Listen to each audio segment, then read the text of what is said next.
Vous avez les deux pieds dans la même bottine? Peu importe, on vous propose une danse des plus simples. Première leçon avec les gens du Saguenay Swing. On rencontre Marie-Christine Boucher, présidente et fondatrice de Saguenay Swing, Sophie Bédard, professeure et championne en 2009 de Rockabilly Jive, et Catherine Thibault, adepte du swing depuis 1 an.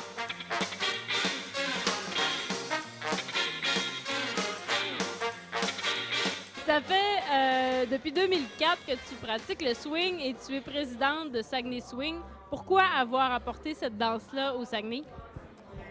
Au départ, moi, je suis musicienne, puis j'écoutais beaucoup de musique rock'n'roll. J'ai rencontré un de mes amis qui est venu étudier dans la région, puis qui m'a montré à danser. Puis il m'a donné l'opportunité d'aller à Québec. J'ai vu un peu de quoi les soirées swing avaient l'air à Québec, puis j'ai dit « Ah, mon Dieu, il faut absolument qu'il y ait ça au Saguenay. » Alors, on a décidé de monter un petit plan de cours de base avec les professeurs de Québec. Ils nous ont appuyés. On a récolté tous nos amis. En même temps, on a loué un petit local, puis là, ça a commencé comme ça.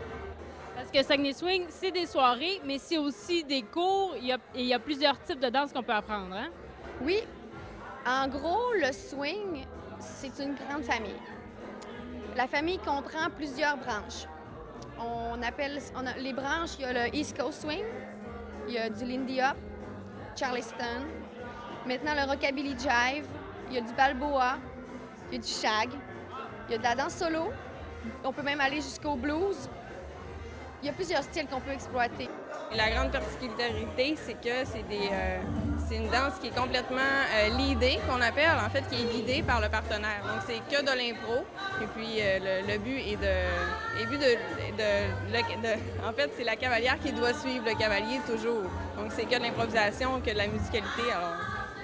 Est-ce que c'est donc plus dur pour l'homme puisqu'il doit guider que pour le partenaire femme? Bien, moi, je dirais que oui. Bien, il y a les défis pour les deux. En fait, le cavalier doit vraiment comprendre le mouvement et le communiquer facilement à sa partenaire. La partenaire, elle, au contraire, il faut qu'elle soit très à l'écoute. Il faut vraiment être toujours à l'affût du lead du partenaire. Fait que c'est un défi pour les deux. Il y a une vibe très, très jeune ici. Je ne sais pas pourquoi ça fonctionne tant que ça avec les jeunes de Saguenay.